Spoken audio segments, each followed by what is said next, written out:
Notez ceci. Le ministre français chargé des affaires étrangères, M. Laurent Fabius, aurait ordonné au gouvernement camerounais le rapatriement rapide en France des 8 Européens capturés par les forces de défense camerounaises dans le nord du Cameroun et qui étaient au service des islamistes terroristes Boko Haram, afin que ceux-ci soient jugés et écroués selon leur mérite. Cette information est diffusée par M. Jean Djené.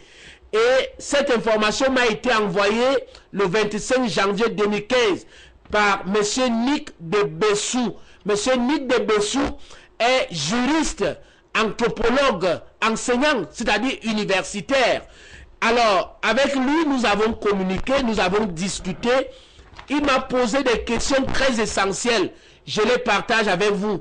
Il se demande comment expliquer, sont-ils ces prisonniers, ces 8 blancs, parmi les terroristes que vous appelez islamistes noirs, ces 8 blancs donc, sont-ils des soldats actifs de l'armée française en mission pour le compte de leur pays? Sont-ils des soldats déserteurs ou des mercenaires? Sont-ils des nationaux de la France ou de l'Union européenne? Il s'est posé des questions.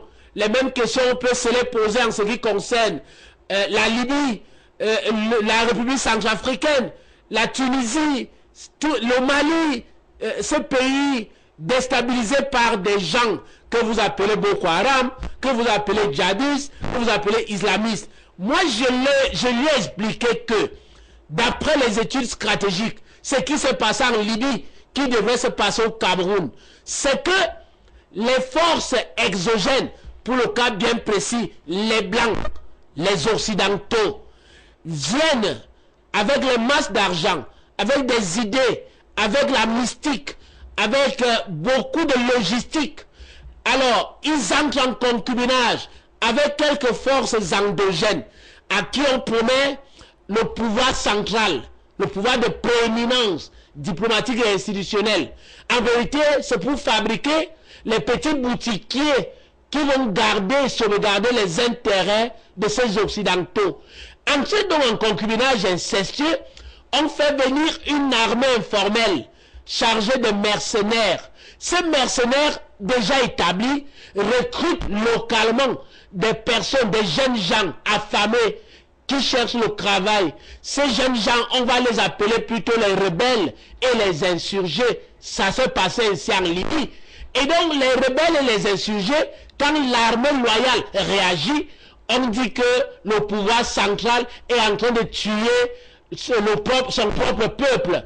Et on fomente donc les histoires comme Lévi l'avait fait en Libye, vous vous rappelez, et par une plainte, on fait donc un module de papier qu'on dépose au Conseil de sécurité des Nations Unies. Et là-bas, si vous n'avez pas une puissance alliée qui puisse faire prévaloir le droit du veto, on va donc voter une résolution. Pour le cas de la Libye et de la Côte d'Ivoire, on a voté les résolutions 1973 et 1975. Rappelez-vous très bien. Alors, on vient égorger un chef d'État. Dès que cela est fait, comme ça a été donc fait en Libye, on place un pantin, une fantoche. Dès qu'il est là, on peut venir puiser la matière première et c'est la perpétuité de la colonisation, de l'impérialisme.